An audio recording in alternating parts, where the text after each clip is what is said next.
In the aftermath of Chibs and Happy's deaths, the Sons of Anarchy motorcycle club Redwood original, SAMCRO, found itself at a critical crossroads. The loss of both their president and their fiercest enforcer in a single devastating blow left the club reeling. Chibs had fallen in a brutal ambush orchestrated by the Mayans, and Happy, driven by loyalty and vengeance, had met his end trying to retaliate. The void they left was profound, threatening to fracture the club's very foundation. The leadership mantle fell to Tig Traeger, the club's vice president. Though battle-hardened and fiercely loyal, Tig was not a natural leader.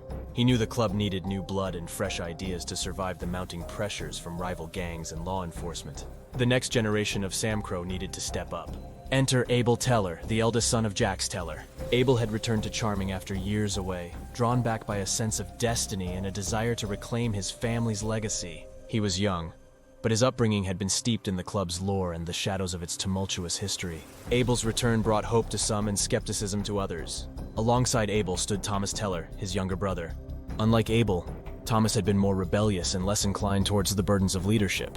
However, the deaths of Chibs and Happy had forced him to reconsider his path. Together, the Teller brothers represented both the future and the past of SAMCRO. The first order of business was to stabilize the club. Abel, with Tig's guidance, called for a meeting of the remaining members. The clubhouse, once a place of camaraderie and strategy, now felt like a mausoleum, heavy with the weight of fallen brothers. Abel addressed the club with a mix of respect and determination. "We've lost too much," Abel began, his voice steady despite the emotion in his eyes. "But we are not broken. We are Sons of Anarchy, and it's time we rise again."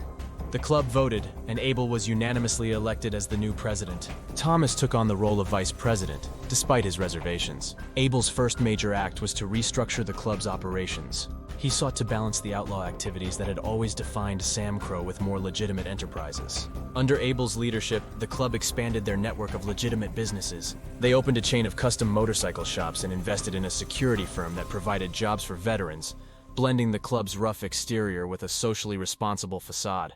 These ventures not only brought in significant revenue, but also provided a legal cover for their operations. However, the transition was fraught with challenges. The Mayans, emboldened by their recent victory, continued to pose a significant threat. Abel, determined to end the cycle of violence, reached out to their leadership to negotiate a truce. The meetings were tense, but Abel's willingness to honor the memory of Chibs and Happy by seeking peace won him grudging respect. Internally, Abel faced resistance from some older members who struggled with the rapid changes. Thomas, too, often clashed with his brother over the direction of the club.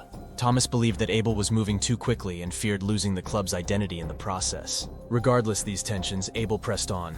He forged alliances with other motorcycle clubs, creating a network that strengthened their position and provided mutual support. He also initiated a series of reforms within SAMCRO, emphasizing loyalty, honor, and a commitment to the community of Charming. As time passed, Abel's leadership began to bear fruit. The club grew stronger, more unified, and better positioned to face the challenges ahead.